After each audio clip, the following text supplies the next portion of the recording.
ওই পানিটা উজুর যোগ্য নয়, খাওয়া তো দূরের কথা। ভালো এবার ডান ধারে মিমের পর্দাটা তুলো দেখি তাই।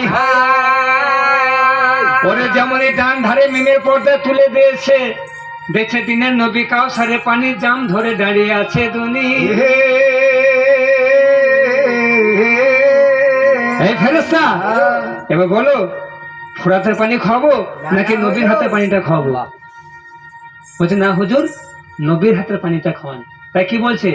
ও পানি নিও না ছুঁয়ো না দিনের ওই পানি, ওরে ফোরাতের পানি মা তোমাকে হারাম, ওরে ফোরাতের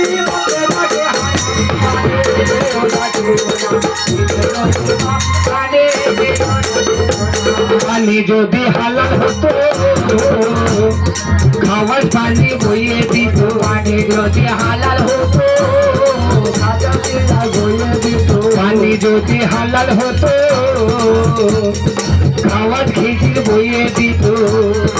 পানি যদি হালাল হতো খাওয়ার পানি বইয়ে দিত। পুরাতের পানি মা তোমাকে হারাম,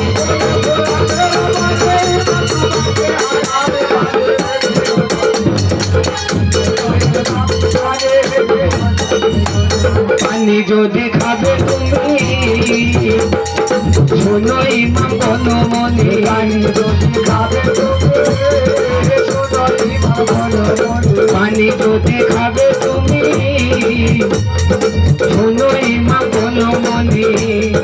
পানি যদি খাবে তুমি শোনো ইমাম বলো মনে। তুমি সকা হও নিবাস,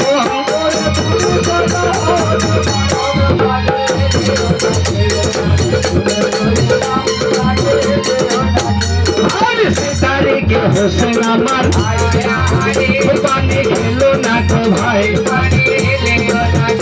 ওরে হোসেন পানি খাই না জিয়ার পাপি দেখতে পাই। কে দেখতে পেয়েছে জানো? জিয়াদ। ভাই বলো, একজনের ক্ষতি একজন কে করতে পারে জানো? একজনের ক্ষতি একজনের বন্ধু করতে পারে। সে বন্ধু জানে আমার বন্ধু দুর্বল জায়গাটা কোন জায়গা। সব কথা বিবিকেও বলতে নাই, সব কথা বিবিকেও বলতে নাই। আজ তোমার বিবি আছে, কাল কার হাত ধরে বেরিয়ে যাবে,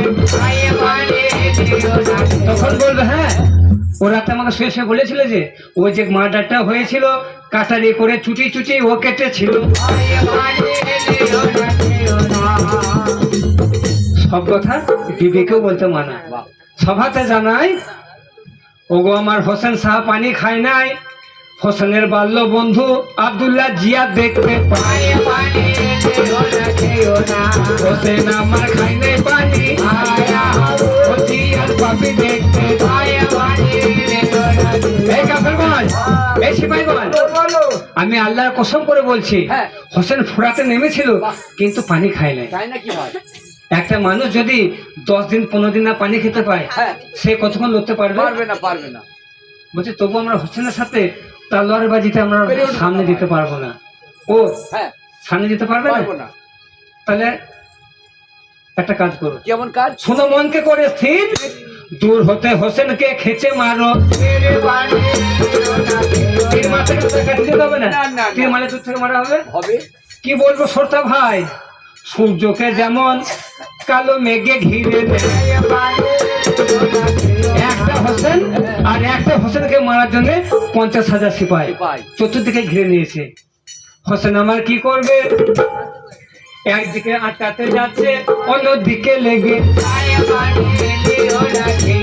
কিন্তু একটা আল্লাহর কি কুদরত, ইমাম হোসেনের সমস্ত শরীরে